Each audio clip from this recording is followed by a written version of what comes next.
Hari ini kita akan jelaskan tentang Taisei Marukawa. Ya toh, itu yang ditunggu toh. Jadi Taisei Marukawa semua sudah tahu ya, di sosmed juga sudah rame.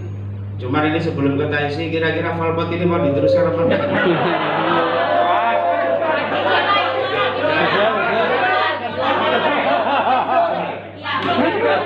Ini makanya kan kita perlu tanya ke teman-teman media. Kalau setuju dipertahankan ya nanti akan kita naturalisasi.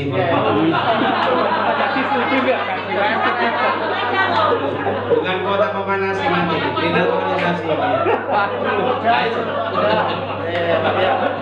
Ya teman-teman sekalian, nanti kita akan menambahi ini soal Marukawa kita hanya meluruskan, tidak untuk berpolemik atau berdebat ya. Karena kebetulan saya pribadi juga terlibat dalam proses untuk Marukawa itu. Jadi pada suatu ketika, jadi kita ada rapat di dalam, saya ada di situ, dan waktu itu saya diutus untuk segera ke Bali untuk menemui Marukawa. Sebelumnya Kotaji juga sudah berkomunikasi di sana terus. Kami sudah bertemu langsung dengan Marukawa. Intinya Persebaya sangat berminat untuk dia ada tetap di Persebaya, dan dia ada di dalam daftar nomor 1 pemain yang harus dipertahankan oleh Persebaya. Itu kita clear, kita secara teknis dan non teknis sudah satu kata harus bertahan. Barangkali kalau lihat di YouTube saya,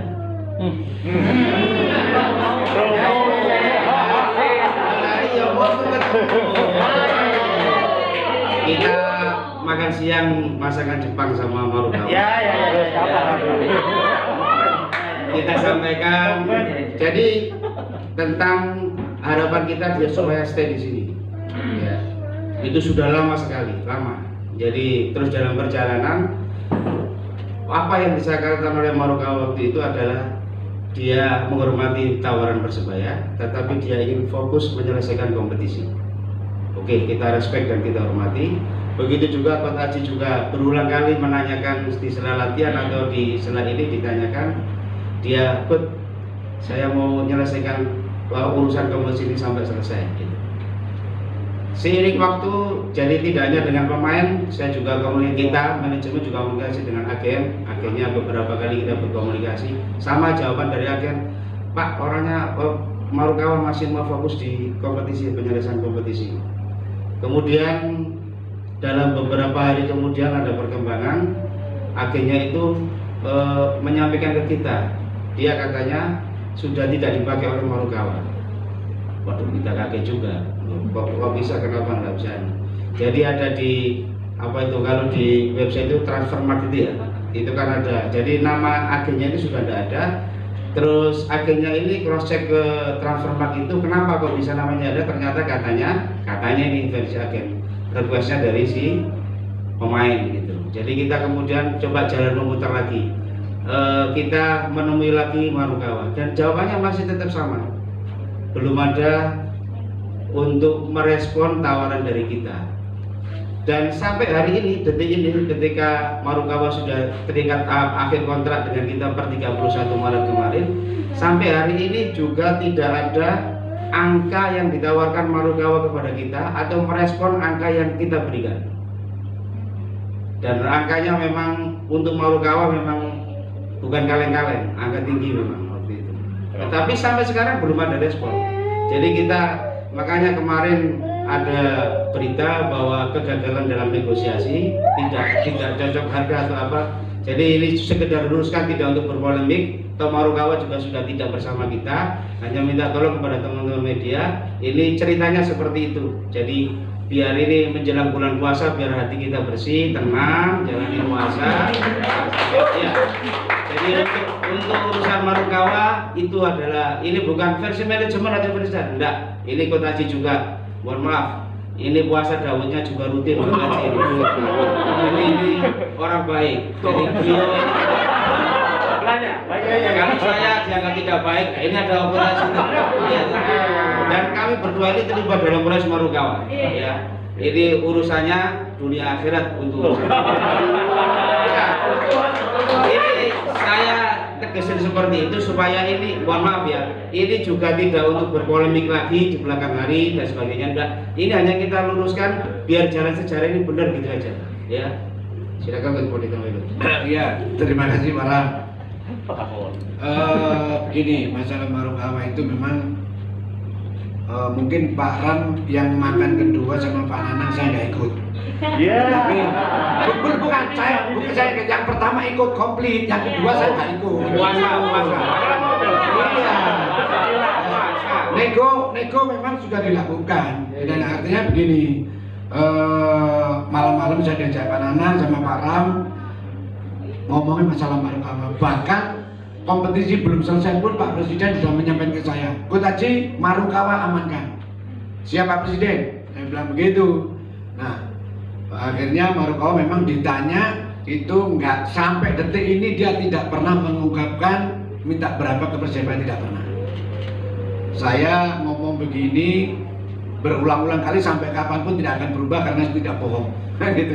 Jadi Marukawa tidak pernah mengungkapkan dia minta berapa. Ada bagusnya juga dia mengatakan, Marukawa bagaimana kamu ke depan? Coach, saya masih fokus untuk menyelesaikan kompetisi. Artinya dia sifat profesional dia punya. Kita harus apresiasi itu. Pikiran kami, pikiran Pak Nanang, pikiran Pak Ram, pengurus yang lain adalah oke, mungkin nanti setelah kompetisi baru dia mengungkapkan minta berapa. Tetapi sampai detik-detik terakhir pun Marukawa masih tidak mengungkapkan keinginannya dia. Yang perlu kita garis bawahi, kita tetap harus mengapresiasi keputusannya dia. Tidak ada yang salah dengan kepergian Marukawa. Pengurus tidak salah, Marukawa tidak salah, dan agennya pun juga tidak salah. Agennya itu bahkan mengatakan sama saya, mengatakan dengan manajemen, ditanya Marukawa memang juga tidak mau mengeluarkan nominal kepada manajemen, kepada agennya pun juga menyampaikan kepada saya. Nah itulah.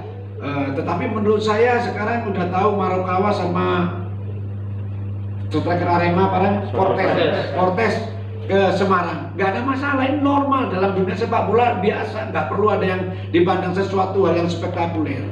Ya ini biasa-biasa aja. Kenapa?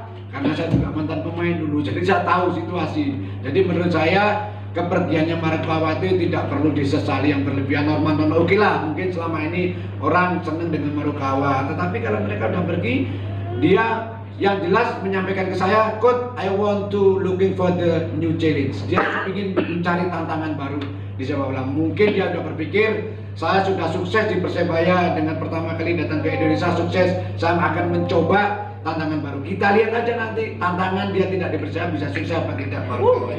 Kan begitu loh. Apakah dia bisa main sebagus ketika di Persebaya? Apakah dia bisa mencetak 16 gol? Ya, kita lihat nanti. Tapi yang jelas tidak ada salah dengan kepergian Marukawa, tidak ada yang salah dengan manajemen, tidak ada yang salah dengan Marukawa sendiri, dan tidak ada yang salah dengan agent. Karena saya tahu semua. Agentnya pun juga menawarkan pertama kali adalah untuk supaya dia stay di Persebaya. Tetapi kalau pemainnya punya pikiran berbeda, nggak mungkin. Saya juga tidak mau TSC umpamanya kepingin mencari tantangan baru. Yang pertama dia kepingin pindah dari Persebaya, saya paksa dia akhirnya di sini, dia udah nggak ada hati buat apa? Kan begitu. Jadi sepak bola itu juga masalah hati. Jadi saya pun juga sudah juga di konferensi pers ini saya juga mengucapkan terima kasih kepada salah satunya juga Marukawa dengan pemain-pemain yang lain yang sudah sangat luar biasa. Pemain-pemain ini sudah saya anggap seperti saudara sama saya. Jadi mereka, kedekatannya mereka sangat dekat sama saya. Semua pemain sudah menyampaikan semua. Jadi itu kepergian Marukawa biasa-biasa aja, tidak perlu dipandang sesuatu yang luar biasa karena manajemen juga sudah berusaha untuk mempertahankan, agennya juga sudah mengarahkan itu tetap stay. TSC-nya memang tidak mengeluarkan angka. Jadi menurut saya kita tetap harus menghormati keputusan TSC sebagai seorang profesional, dan dia pemain asing normal-normal saja, wajar-wajar saja. Jadi menurut saya ya kalau sedih mungkin 1 jam 2 jam, setelah itu normal, biasa-biasa saja. Ya, terima kasih.